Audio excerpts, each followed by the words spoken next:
G'day guys, kia ora and good morning. It's Dave here from New Zealand Outdoor Blades and Bullets. Hope you're doing fantastic this morning and welcome to my channel.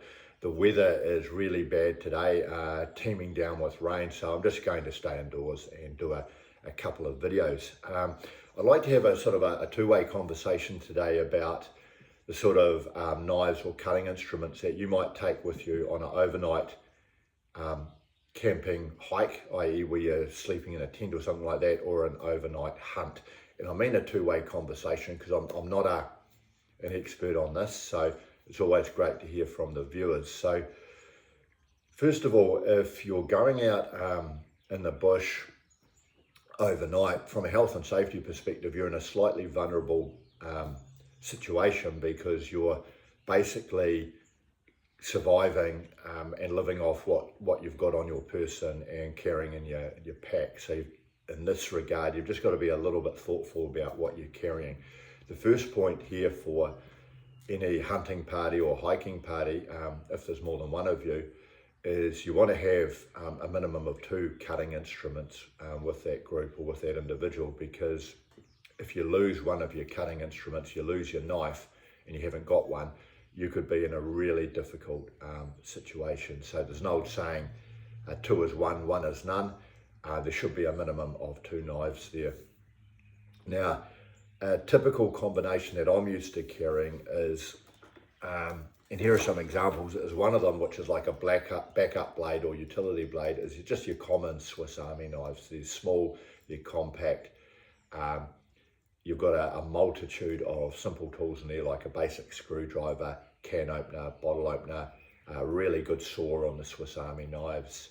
And at a push, you can cut up a fish or even a deer with one of these. Not ideal for that, but it definitely can be done. So these are really good to have on you. If you want to get a little bit more sophisticated, you can get something like a Gerber multi-tool or a Leatherman multi-tool.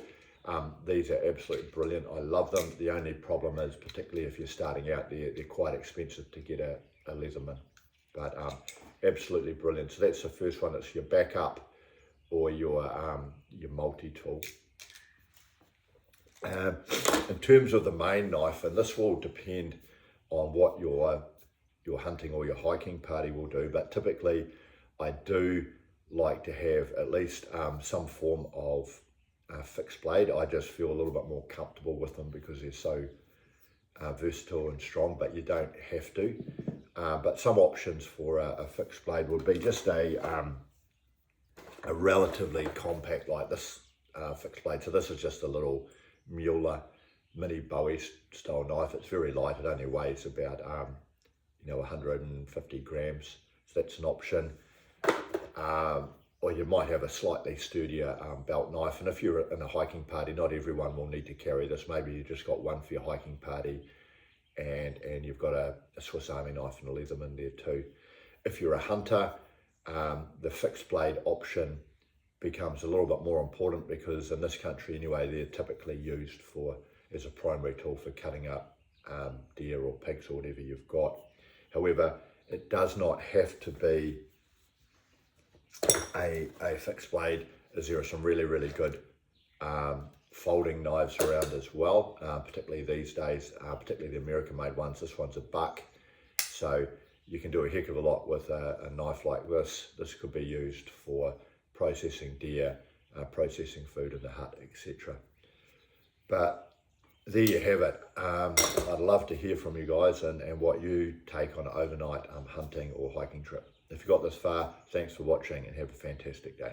Cheers.